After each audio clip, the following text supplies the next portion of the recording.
Fresh concern over the safety of the Kudankulam nuclear plant after 4 valves were found malfunctioning last week. Now the Prime Minister's statement to the Russian Vladimir Putin of the plant becoming operational this month is ruled out, as activists warn that this has vindicated their stand of clear and present danger if the plant is made operational. The Atomic Energy Regulatory Board, however, maintains it is safe. Let's just look at both sides of the debate. I am pleased to inform you, Mr. President, that Kudankulam Unit 1 will become operational and critical by the next month. April is almost over, and it's unlikely that this, India's newest nuclear plant, will open as the Prime Minister promised the Russian President last month. The latest blow: top officials in the Department of Atomic Energy have confirmed to NDTV that the nuclear plant uses plants supplied by a Russian firm, Podolsk. In February 2012, its chief, Sergei Shutov, was arrested on charges of supplying poor quality parts to many Russian-made nuclear reactors all over the world. But in a statement to NDTV, the chairman of the Atomic Energy Commission, Ratan Kumar Sinha, said as far as Kudankulam is concerned, no substandard part has been installed and rigorous testing is being undertaken before the plant is to be started.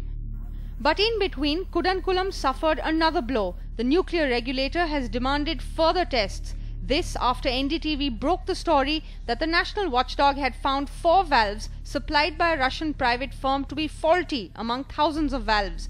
The Russian-made valves are part of a special cooling system that would avoid a Fukushima type of accident.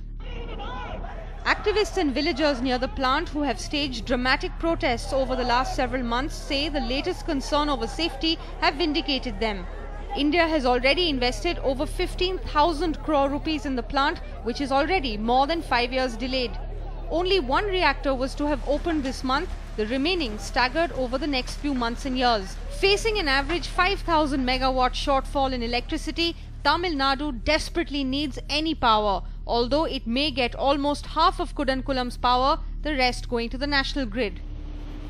The Chief Minister had overcome protests to back the controversial plant.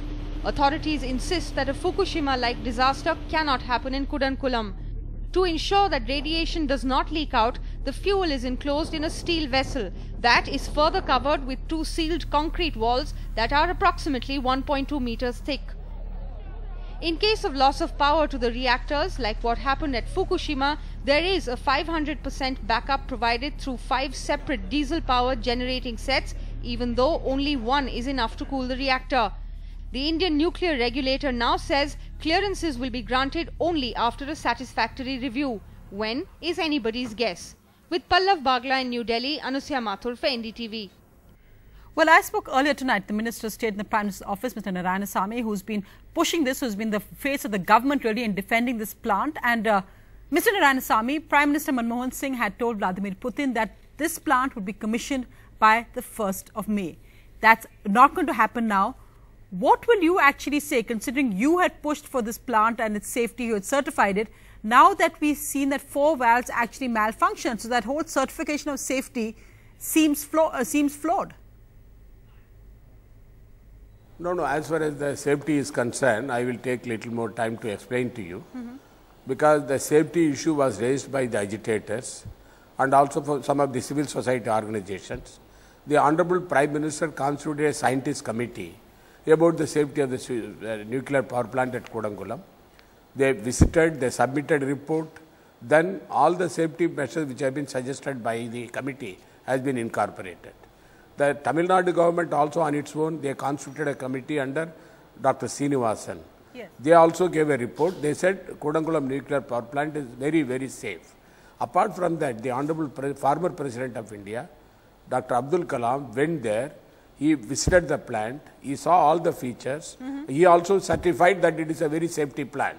Yes. And these 4 valves which you have been mentioning, the valves which have been functioning, sometimes, at the time when the pressure is given, the valves were not opening automatically. That was because thousands of components are there in a nuclear power plant. This was one of the small component where we wanted to see that should not even 0% error should be there, mistake should be there. Therefore, we tested it for the last 3 months. Now it has been set right. So you're saying it's set right, it's ready to go in a way, but questions are raised also, Mr. Narayanasamy, after the arrest of a man, Sergei Shutov, last year actually, but the details of the corruption involved, the fact that the company actually sold, this is of course the official Russian company, actually sold substandard equipment to nuclear reactors around the world, including Kudankulam. Russian security agencies themselves have said that there should be a probe into every reactor where this equipment was sold. What is the government planning to do about that? Are you actually relooking this entire issue, not just of the valves, but the other equipment which is supplied from Russia? No, because I saw the news item on that. You might have seen two statements have come from. One from the AERB, another from our Nuclear Power Corporation of India, and also the Atomic Energy Regulatory Board. On 19th of March and the 20th of March, two clarifications have come. As far as the valves are concerned, the valves were purchased from a company which is not connected with the company that has been charged in Russia.